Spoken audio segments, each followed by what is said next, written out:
L'Aina Lee és una estudiant terrassenca de batxillerat científic que va començar escrivint un capítol diari d'una història d'amor en un blog d'internet.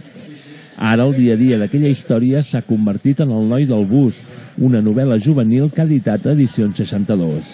La Diana i el Joan, doncs, un dia per casualitat representa que es coneixen en un bus, per això la novel·la es diu El noi del bus, i bueno, doncs, per certes casualitats de la vida es troben un altre cop i bueno, es van trobar en realitat més d'un cop fins que arriba un punt en què fan un pacte que és que no es diran els noms perquè se n'adonen que des de que es van conèixer i tots els altres cops que s'han trobat no s'han dit els noms. Crec que al principi eren aquestes trobades de coincidència entre els dos protagonistes, però llavors quan jo me'n vaig adonar d'això dels noms, llavors vaig decidir que la història doncs, seguís girant al voltant d'aquest tema de que no saben el nom dels altres i suposo que a partir d'aquí es va acabar desenvolupant millor. Tenia temps lliure, no sabia què fer, doncs em vaig posar a escriure i com que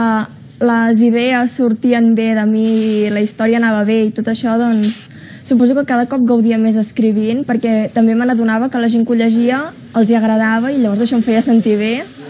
La veritat és que sí que tinc altres idees per potser escriure un llibre, però encara no tinc la motivació per tornar a intentar escriure tot un llibre perquè és molta feina. Me n'alegro molt d'haver publicat el llibre, però no crec que això signifiqui que ara n'hagi d'escriure un altre ni fer cap carrera com a escriptora, sinó que és un fet que ha passat. Me n'alegro que l'hagin volgut publicar, però de moment no tinc pensat seguir per aquest camí, no. Tot i que als seus 15 anys l'Aina continua tenint històries per explicar, considera que el seu futur no ha de passar forçosament pel món literari. El noi del bus es presentarà a la ciutat aquest divendres a la llibreria La Temerària.